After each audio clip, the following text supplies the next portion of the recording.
Neither the steam engine, nor the stock exchange, nor an algorithm. Just a root pulled from the ground.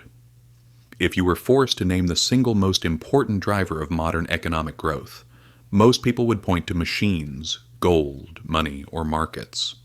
They would talk about capital accumulation, the Industrial Revolution, or financial innovation.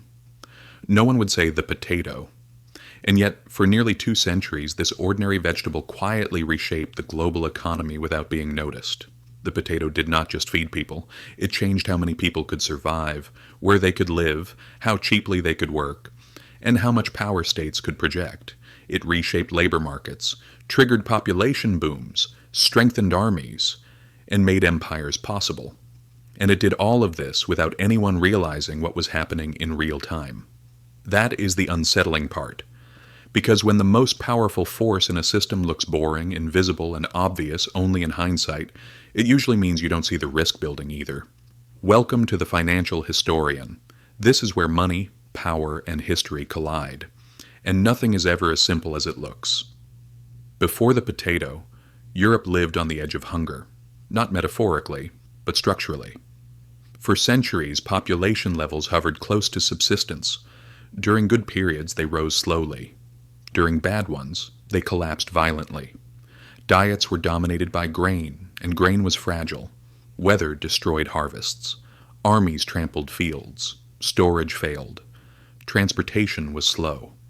One bad year could erase a generation of growth.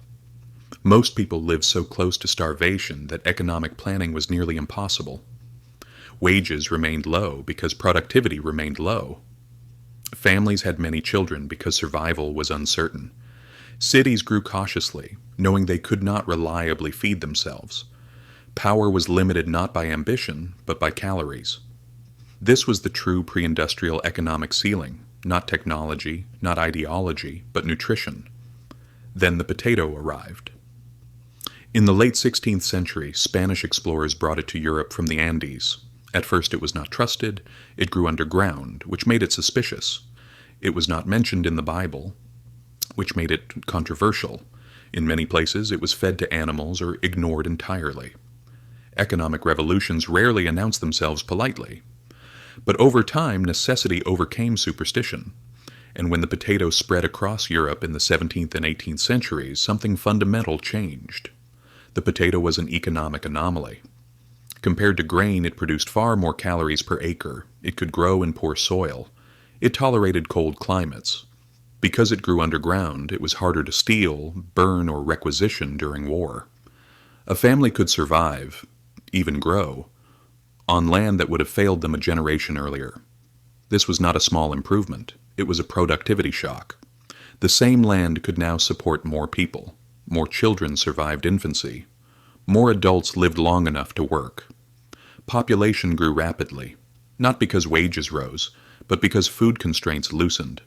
This distinction matters. Europe did not become wealthy first and then grow. It grew first and then had to figure out what to do with all the people. That surplus of people became the raw material of modern economies. More people meant more workers. More competition pushed wages down. Rural families sent their children to cities not because cities paid well, but because there were too many mouths to feed at home. Cheap, reliable calories lowered the biological cost of survival. That lowered the price of labor. Cheap labor made industrialization possible. The potato did not build factories, it made factories possible. States noticed. Regions that adopted the potato early could raise larger armies, sustain them longer, and recover from war more quickly. Population density translated into military depth. Military depth translated into power. Prussia, Russia, France, and others actively promoted potato cultivation for strategic reasons. Food security became the real foundation of modern states. By the early 19th century, the potato had become invisible infrastructure. Everyone depended on it, but no one noticed.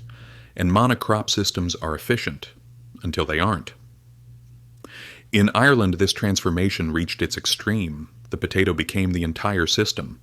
Population exploded without industrialization. When a fungal disease arrived in 1845, the system collapsed. 1 million people died. 1 million emigrated. This was not merely a natural disaster, it was a systemic failure. Food existed, but access did not. Efficiency had turned into fragility. Economic systems do not collapse at their weakest points. They collapse at their most efficient ones. This story belongs to the modern world as well. Today's potatoes exist. Oil, semiconductors, supply chains, energy grids. Efficiency becomes invisible. Failure is sudden.